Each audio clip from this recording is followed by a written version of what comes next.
Imagine being so rich that your money crashes the economy.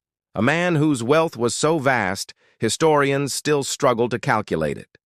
A ruler who traveled with a caravan so enormous it stretched for miles and along the way gave away gold like it was sand.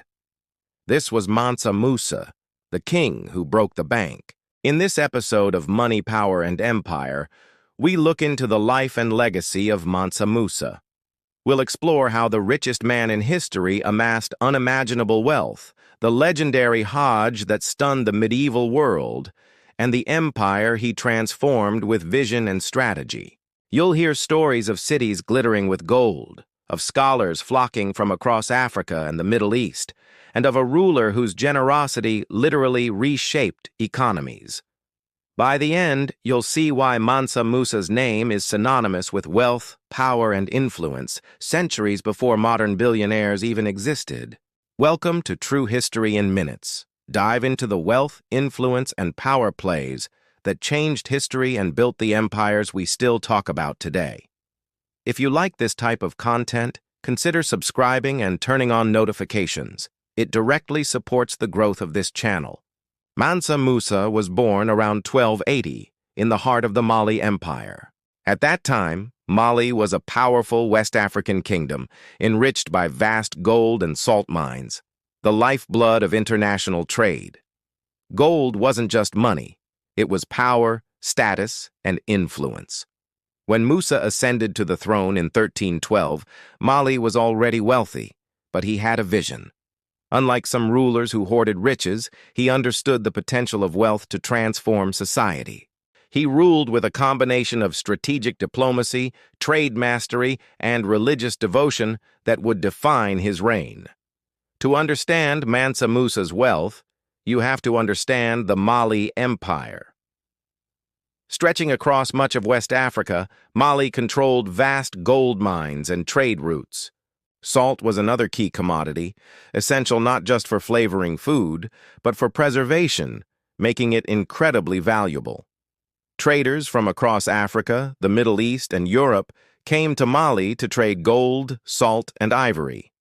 Mansa Musa's reign coincided with a period when global trade networks were expanding.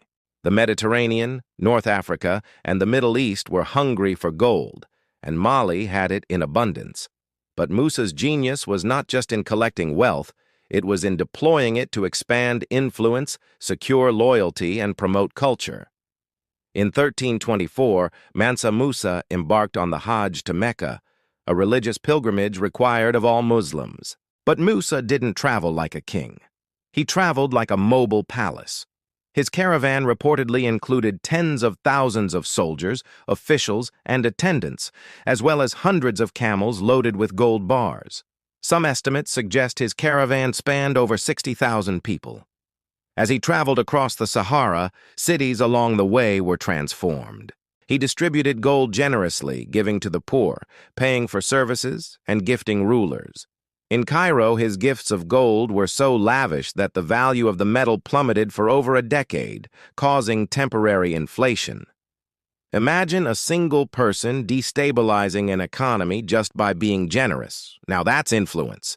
But Musa's pilgrimage wasn't just about wealth display, it was a political and cultural mission. Through this journey, he established Mali's reputation across the Islamic world, creating connections that would benefit trade, diplomacy, and scholarship for years to come. While Musa's wealth dazzled the world, his investments in education and culture truly defined his legacy. He built mosques, libraries, and schools across Mali. Timbuktu, often thought of as a remote desert town, became a world-class intellectual hub. Scholars from across Africa and the Middle East flocked to the city, attracted by manuscripts, knowledge, and patronage funded by Musa's wealth. One of his most famous constructions was the Jingwereber Mosque in Timbuktu, a structure of mud and timber that still stands today. He also supported the University of Sankore, which became a beacon of learning, attracting students from across the known world. Mansa Musa's gold was not only wealth, it was an investment in human capital.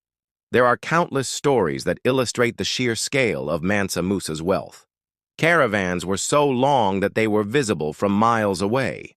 Merchants who had previously dominated regional trade were astounded by the sheer magnitude of his resources. European map makers even started including Mali prominently on maps because Musa's empire had become unmissable on the global stage. Yet Musa's wealth was never about personal extravagance.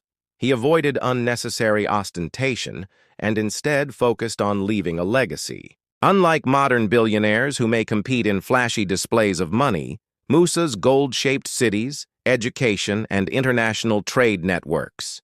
Mansa Musa understood that true financial power was not just the accumulation of gold, but its strategic use. By distributing wealth, investing in infrastructure, and fostering scholarship, he ensured Mali's dominance for centuries. His economic strategy shows us a timeless lesson. Wealth paired with vision creates influence that outlasts life itself. Even centuries later, Musa's journey resonates. He is remembered not just for being the richest man to ever live, but for transforming wealth into empire building, showing the world that money is most powerful when it serves a purpose beyond personal gain. So, what historical figure or empire should we explore next? Drop your suggestions in the comments. We want to hear from you. Thanks for watching True History in Minutes, and we will see you in the next episode of Money, Power, and Empire.